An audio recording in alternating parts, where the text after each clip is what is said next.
बहुत सारी योजनाएं, पर सारी योजनाएं पालन नहीं होती, लिखी भर रहती कि हाँ ये योजनाएं है।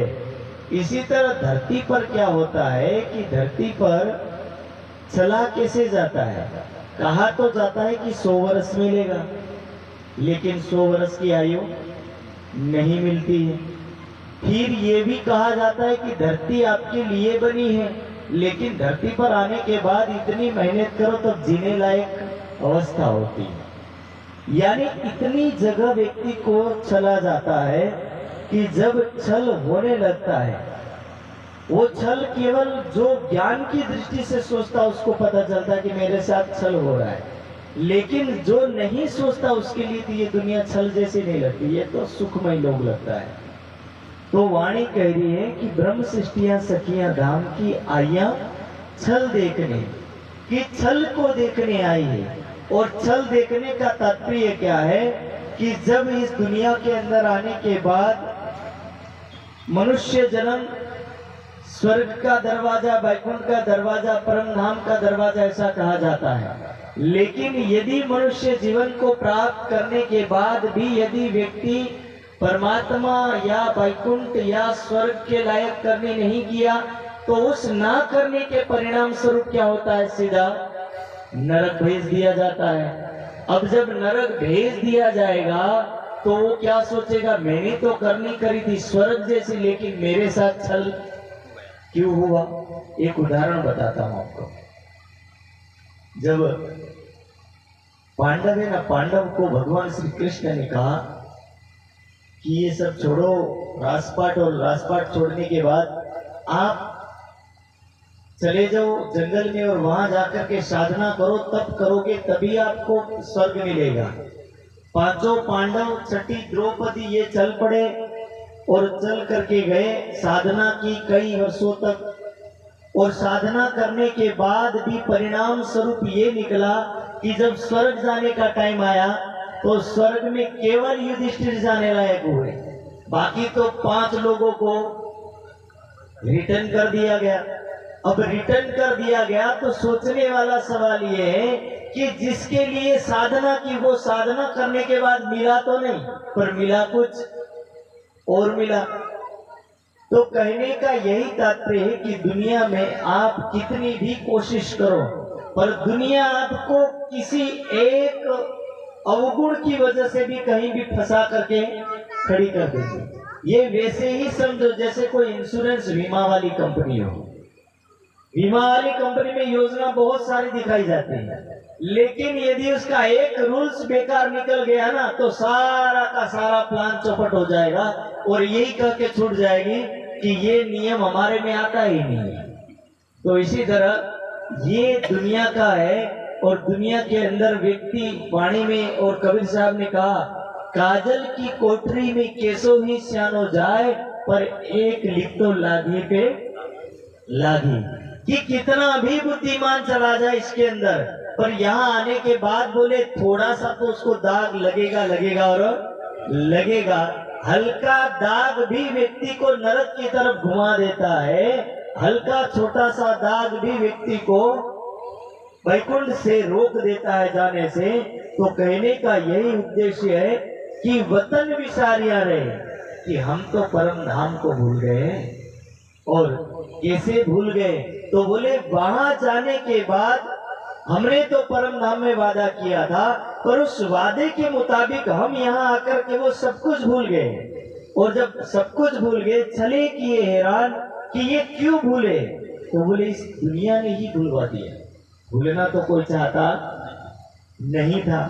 सुबह से हर व्यक्ति यही सोचता है, सत्संग सभा में बैठा व्यक्ति यही सोचता है कि कल से मैं पूरे नियमों का पालन करूंगा, लेकिन घर जाने के बाद वो वैसा ही हो जाता है। सुबह उठने का टाइम होता, उठ करके सोचता है ध्यान में बैठो, तब तक घर में 2-3 काम जागृत हो जाते हैं, 2-3 फोन आ जाते हैं। जब फोन आ जाएगा, कोई बहन ध्यान में बैठना चाहती है, पति जाना चाहता है, अब उसके लिए बहन सोचती खाना बना दो, नाश्ता बना दो, बहन उसमें लगी है, भाई जाने की तैयारी में लगे, दोनों अपने काम में लग गए। और जब दोनों लग गए तो दोनों ही क्या किए, वतन विसारिया रे चले किए हैरान। हम तो चाह रहे कि हम याद करें, स्मरण करें, पर ये छल रूपी संसार आपको कामों में उलझा करके करने देती नहीं है। तो ये छल रूपी संसार आपको हैरान और परेशान करता है, और वो कदम कदम पर परेशान करता है। धनी आप बुद्ध भूलिया की वाणी कह रही है कि आप अपनी जागृत बुद्धि को, अपने अस्तित्व को, अपनी कीमत को, अपनी वैल्यू को, सब कुछ भूल गए हो। सामान्य रूप से नहीं, सब कुछ भूल गए। सुध ना रही वृद्धिहान, कि एक बार तो हमें पता था कि दुनिया में आने के बाद हम नहीं भूलेंगे। राज्य से हमने क्या बोला? धनी पे मांगे फेर फेर फेर, 3 सवाल है। ये हमने कितनी बार मांगा? 3 बार।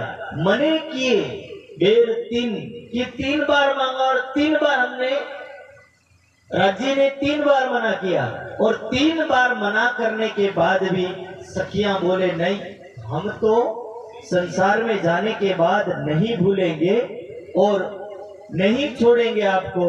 तो कह रहे कि वही सखियां सुध ना रही वृद्धिहान, ऐसी सखियां जो हाँ कहने वाली थी, वही सखियां सब कुछ भूल जाती हैं।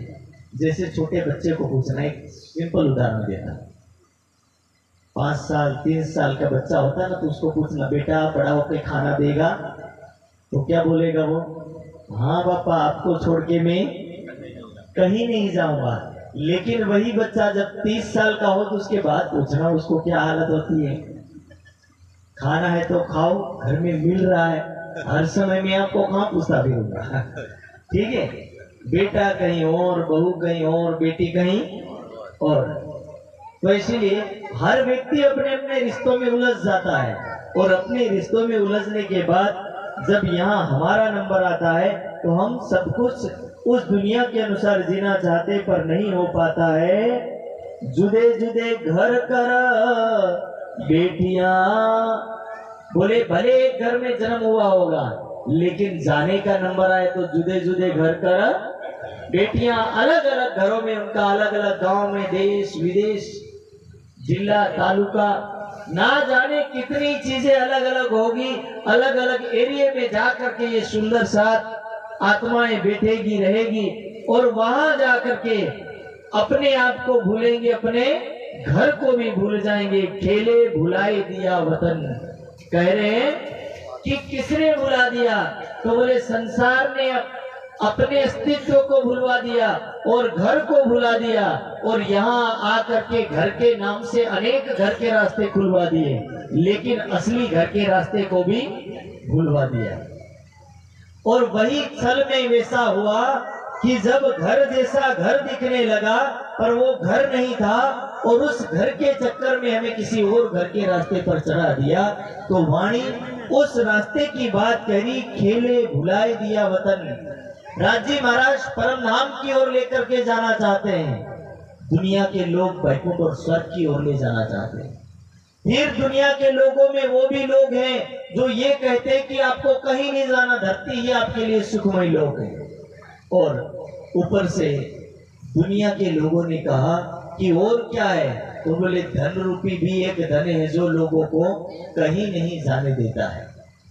इसीलिए धर्मस्य मूलम अर्थ, कि बोले धर्म की ओर दौड़ने वाला बल भी कभी कभी अर्थ के चक्कर में पड़ करके डूब के खत्म हो जाता। बोलो श्री प्राणनाथ। इसलिए उसको धर्मस्य मूलम अर्थ, अर्थ એટલે કે पैसा, कि धर्म का मूल क्या है? तो बोले धर्म में भी जीने वाले के पास पैसा नहीं तो वो भी चोर बन सकता है, क्योंकि उससे भी जिया जाएगा नहीं। इसीलिए वह भी कह रहे कि अर्थ और अर्थ धार्मिक लोगों से विपरीत दिशा की बुद्धि कब उत्पन्न हो जाती है? तो बोले अच्छे अच्छे लोगों की बुद्धि भी वहां पर फिर जाती है, और वही धर्म के काम में भी कभी कभी अर्थ की पूर्ति नहीं होती है, तो वहां भी सुविधा ना रहने के कारण से वो भी भूल जाते हैं।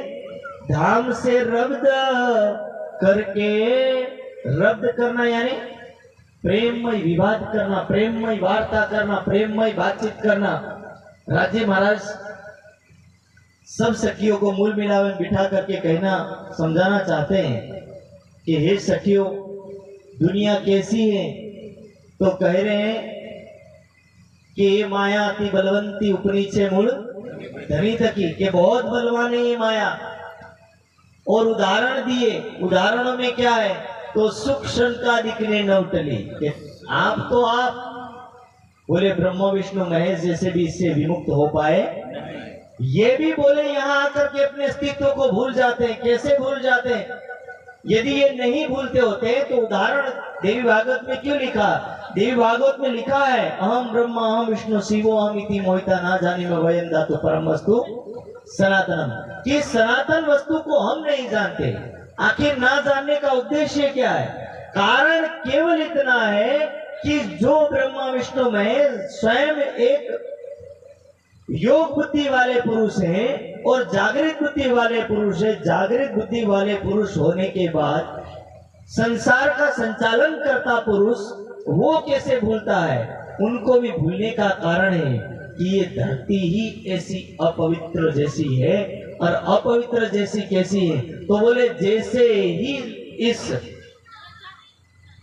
ब्रह्मांड में पैर रख दिया जाता है और ब्रह्मांड में पैर रख देने के बाद जो भी ब्रह्मांड में पैर रखता है यहां आकर के वो सब कुछ भूल जाता है, उसकी बुद्धि घूम जाती है। और बुद्धि घूम जाने के बाद उसको जो याद आता वो भी याद आता नहीं, तो वो भी मना कर देता है और वो उस रास्ते से अलग हो जाता है। इसीलिए सुख संकादिक ने नवटली लक्ष्मी नारायण ने परिवरी कि संसार में जाने के बाद ब्रह्मा विष्णु महेश जैसे तपस्वी पुरुष भी